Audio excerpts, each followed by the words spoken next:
O que é metaverso para você? Bom, parece que esse é um conceito que ainda está sendo definido e a gente deve experimentar o que é efetivamente o metaverso nos próximos anos. Desde o ano passado, quando o Zuckerberg ele anunciou que iria mudar o nome da sua empresa para Meta e trouxe todas essas questões do metaverso, muita gente começou a debater: será que o metaverso tem a ver com uma questão de Second Life, uma realidade virtual? Ou será que as questões de metaverso estão mais relacionadas com o período que a gente está vivendo e que talvez vai marcar a nossa história por cada vez mais nós estarmos inseridos dentro da tecnologia, pensando que hoje, inclusive, a gente negocia com criptomoedas, nós negociamos criptoativos e cada vez mais a gente utiliza a internet das coisas. Bom, pensando em tudo isso, é óbvio que os investidores acabaram olhando para esse mercado e tentando entender como é que é possível ganhar dinheiro em cima disso. E por isso, hoje eu quero trazer algumas ações, eu criei inclusive ali uma listinha das ações que eu acho que eu quero acompanhar realmente pensando nessa questão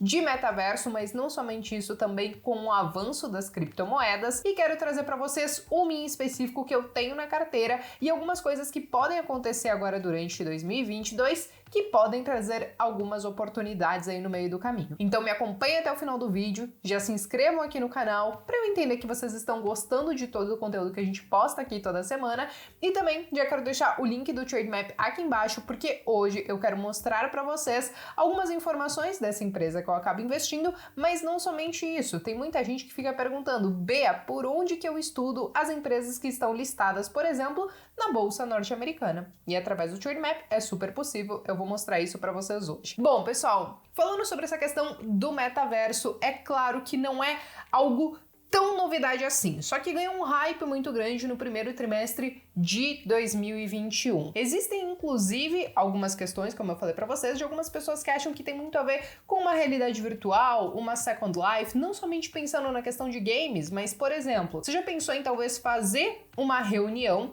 de forma remota, mas que talvez você coloca um óculos de realidade virtual e você se enxerga ali em uma mesa com todos os seus colegas debatendo alguns assuntos aí relacionados ao trabalho. Isso talvez pode sim ter a ver e estar relacionado com questões do metaverso, mas não somente isso, né? Eu já tinha comentado, inclusive, com vocês, claro, lá no Instagram, a quem eu não tinha falado sobre esse tema, sobre o que eu acho que precisa acontecer para que tudo isso realmente engaje e acelere mesmo essa questão do metaverso. Os gadgets, né, hoje, os utensílios, ou enfim, os instrumentos que a gente tem para tentar simular muitas vezes essas questões de realidade virtual ou até mesmo a internet das coisas, elas precisam evoluir tecnologicamente. E isso a gente tem visto, né? E eu digo por uma situação minha mesmo. Há 2 anos atrás, eu comprei aquele VR, que é aquele óculos de realidade virtual, claro, voltado principalmente para a questão de games, apesar de que dava para ver alguns filmes, dava para ver alguns mini-filmes também, né? Alguns curta-metragens, e foi uma experiência muito interessante. Só que eu acabei, inclusive, ficando enjoada em alguns jogos, e também, com o passar do tempo, fui meio que enchendo o saco de toda vez que eu queria usar aquele negócio, eu tinha que montar todo aquele trambolho ali na sala, plugar no videogame e tal, porque era um negócio muito grande e não era tão prático assim. Final da história, acabei vendendo ele. A parte boa é que foi um bom negócio, assim, porque eu acabei comprando mais barato antes da pandemia. Quando veio a pandemia, tudo ficou muito caro, eu acabei vendendo mais caro do que eu paguei, mesmo ele já estando usado. A questão é que, pra gente conseguir avançar nessa questão de metaverso, e se a gente concordar que talvez esteja relacionado com essa questão de realidade virtual, etc e tal, com certeza a gente precisa tornar as coisas mais práticas, mas isso a gente já tá vendo que diversas empresas estão trabalhando em cima disso. De qualquer maneira, é aí que a gente começa a falar de empresas em si, que estão listadas na Bolsa de Valores, seja lá fora ou seja através dos BDRs aqui, que podem acabar ganhando com tudo isso. E bom, eu até quero compartilhar, inclusive agora com vocês, uma lista que eu acabei fazendo,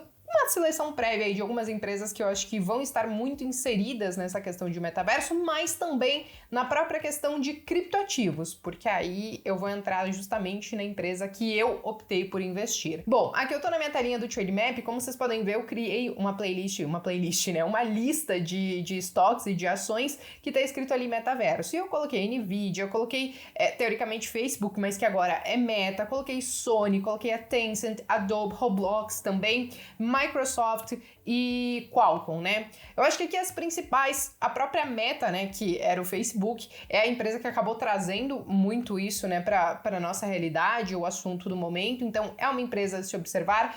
Quando a gente fala da Tencent ou até mesmo Roblox, ele tem uma questão diferente quando a gente fala dessa questão de games e tal, porque é possível, por exemplo, que dentro do jogo, e eles estimam que isso possa acontecer olhando um pouco para essa questão do metaverso, que a gente consiga criar, teoricamente, a nossa realidade ali dentro, né? Os desenvolvedores consigam criar a própria realidade ali dentro. Quando a gente fala de Microsoft, de Sony, tudo isso a gente também pode falar até mesmo dos componentes ou até mesmo dos softwares, né, que a gente pode precisar para essa questão do metaverso. Mas tem uma ação em específico que é a que eu tenho em carteira desde o ano passado, que é justamente a NVIDIA. Antes da gente trazer os principais dados, informações financeiras, etc e tal, eu preciso trazer justamente o seguinte. É claro que todas essas empresas acabaram ganhando um hype muito grande no final do ano passado e subiram pra caramba. E aí é claro que muita gente acabou só simplesmente caindo na euforia,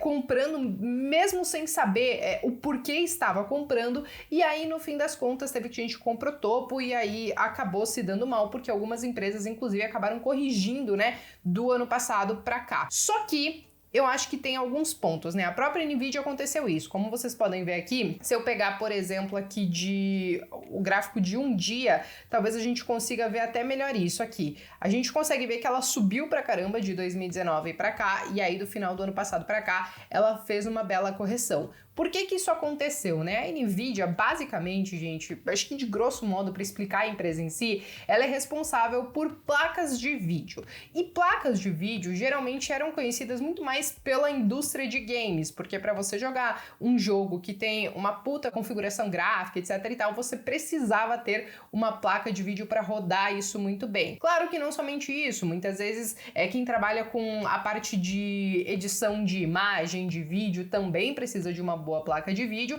só que o que aconteceu em 2020, que inclusive fez com que essas placas de vídeo elas ficassem muito caras, algumas subindo 40%, 50%, até mais do que isso, foi justamente quando a gente teve os criptoativos ou as criptomoedas voltando ao hype novamente, principalmente por conta de toda a alta que a gente teve ali durante a crise. E o que acontece? Para minerar Bitcoin ou outras criptomoedas, os mineradores precisam de um computador ou, enfim, de uma máquina que seja realmente potente e, consequentemente, eles precisam também de placas de vídeo. O que aconteceu ali em 2020 e a própria NVIDIA conseguiu rapidamente estruturar isso dentro da empresa dela, né? Ela entendeu que ela já fazia as clássicas placas para games e tudo mais, algumas às vezes custando 15, 20, 30 mil reais, sim, podem chegar a custar tudo isso ou até mais, mas ela entendeu que uma outra vertente que ela estava crescendo muito era justamente com os mineradores. Então, rapidamente, ela criou ali dentro da empresa uma linha de placas de vídeo focadas nessa questão da mineração de criptomoedas. Então, ela acabou se inserindo muito bem dentro desse universo, não somente de placas de vídeo para games, como também para criptomoedas. E por que eu tô falando da NVIDIA para essa questão de metaverso? Porque se a gente entende que provavelmente a gente vai viver algumas questões dentro de uma realidade virtual, ou que a internet das coisas, ou que algumas coisas que cada vez mais a gente vai avançando tecnologicamente precisem de gráficos excelentes, maravilhosos, perfeitos, consequentemente a NVIDIA, ela entra com toda essa questão, não somente para dar potência para algumas máquinas, mas também para tornar tudo muito mais real. E é por isso que eu acho que ela acabou subindo bastante nesses últimos 2 anos. Eu acho que quando a gente olha, por exemplo, quanto ela subiu, né? A gente viu que nos últimos 12 meses ela subiu mais de 100%, mas nos últimos 2 anos ela subiu aí mais de 280%. E aí que vocês devem estar se perguntando, poxa, Bia, mas você tá falando de uma empresa que sim, eu acho que até a mais óbvia dentro desse universo, depois talvez da Meta, né, do Facebook, mas depois que ela subiu tudo isso, bom, primeiro ponto, né? Quando eu invisto para essas empresas, quando eu invisto nessas empresas, principalmente pensando em tecnologia, eu realmente olho para o longo prazo. Eu acho que quem viveu a década de 90, ou as últimas décadas mesmo, vocês devem ter percebido o quanto a gente salta tecnologicamente, né? Uma vez a cada 10 anos a gente parecia que tinha dado um cavalo de pau na questão de tecnologia, já tinham coisas totalmente novas. E parece que esse tempo encurtou agora. Parece que a cada 5 anos muita coisa muda e que a gente usava e que era o hype há 5 anos atrás, hoje já não é mais e foram facilmente substituídos, né, por outras coisas. Então, pensando nesse avanço tecnológico que a gente mesmo acaba demandando, eu entendo que são ações para olhar para longo prazo, mas tem que ter um cuidado porque geralmente essas empresas de tecnologia, elas são muito sensíveis a fatores externos. E é aqui que eu explico, tá? Quando a gente fala, por exemplo, da Nvidia, que subiu mais de 280%, tá fazendo uma correção agora.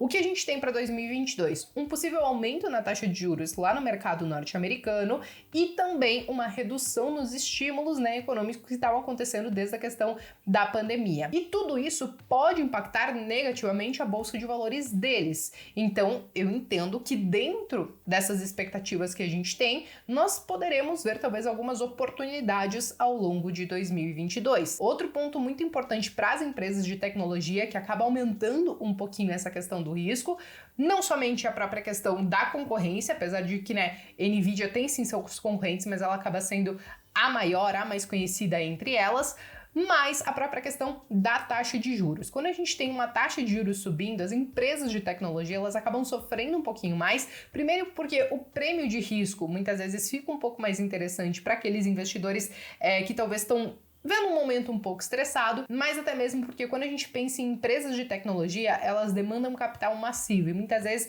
o custo desse capital pode ficar um pouco mais caro, consequentemente essas empresas podem sofrer um pouquinho mais. Dado todas essas questões, eu fico olhando sim para a Nvidia ainda, pensando em possíveis oportunidades de fazer novos aportes, caso a gente veja então esse recuo ao longo de 2022. Agora voltando a compartilhar a minha tela e trazer um pouquinho sobre a empresa também, o que vocês podem ver aqui dentro do Trade Map, né?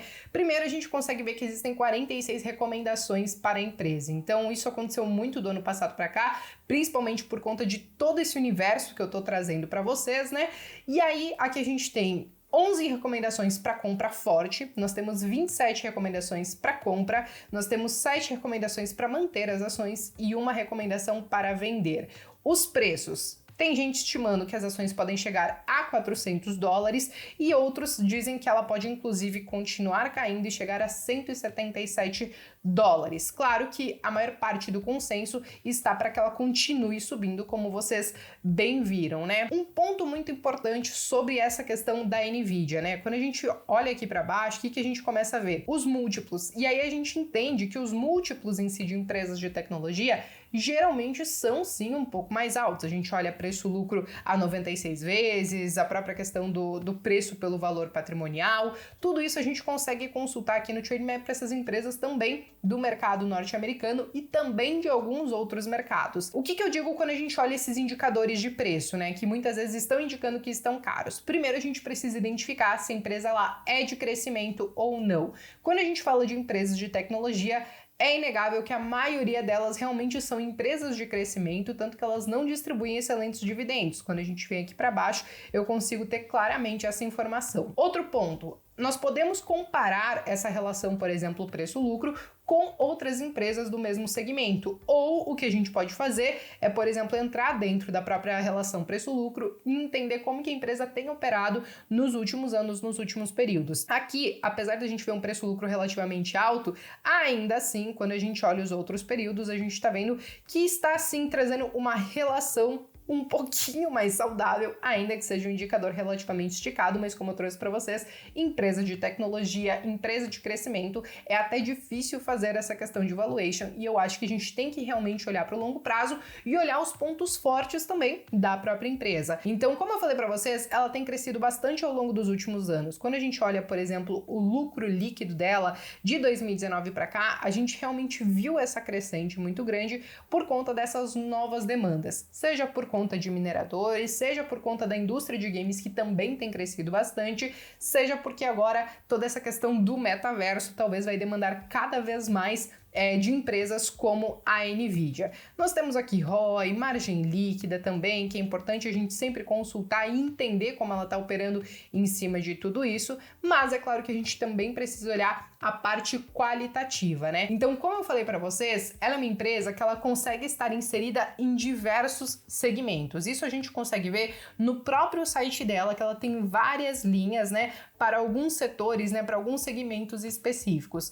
O que tem acontecido do ano passado para cá é justamente a falta de alguns componentes. Isso fez, inclusive, que a demanda, que já estava alta, continuasse alta, e aí também a falta de alguns produtos fizeram, né, que as próprias placas de vídeo ficassem relativamente caras. Um movimento que a Nvidia tentou fazer no ano passado, na verdade ela ainda tá, né, insistindo nessa situação, foi justamente na aquisição da ARM, né, porque ela é produtora de chips e tudo isso poderia baratear bastante o custo de produção dela. Só que foi barrada até então essa negociação e ainda eles estão em estudo para tentar entender se vai ser possível ou não fazer esse tipo de negócio, ainda que a probabilidade seja muito baixa. Mas mesmo que essa probabilidade seja relativamente baixa, ainda assim existem e eu vejo boas perspectivas para a questão da Nvidia, pensando nesses próximos anos e nesses avanços tecnológicos. Só que, claro, é aquilo que eu digo para vocês, nós precisamos ficar atentos a possíveis oportunidades, pensando que o mercado norte-americano, ele subiu pra caramba nesse último semestre de 2021, algumas correções a gente já começou a ver em alguns setores em específico, mas agora em 2022 eu acredito que algumas oportunidades podem começar a aparecer. Então é importante a gente ficar atento a isso, por isso que eu acabei até trazendo essas empresas em si que estão listadas lá, mas que você pode negociar aqui também através de BDRs e, claro, pensando que você talvez, assim como eu, esteja interessado em toda essa questão de tecnologia, não somente de tecnologia, mas também de criptoativos, e não somente investir, por exemplo, em criptomoedas ou criptoativos, mas em empresas que possam ganhar com tudo isso, beleza? Bom, pessoal, acho que até falei demais aqui hoje com vocês, eu acho que eu trouxe aí diversas empresas, trouxe uma que eu acabo tendo e mantendo na carteira e procurando novas oportunidades para fazer novos aportes, mas agora eu quero saber de vocês. Tem alguma empresa que vocês já tenham, que vocês estão namorando, que podem se dar muito bem com a ascensão dessa questão do metaverso e também do universo cripto? Escreva aqui nos comentários que eu quero saber. Vou reforçar o convite para que vocês tentem dar uma estudada em algumas empresas através ali do Trademap, não somente empresas aqui no Brasil, mas também de outras bolsas de valores. E é isso, gente. Me despeço por aqui e vejo vocês então no próximo vídeo.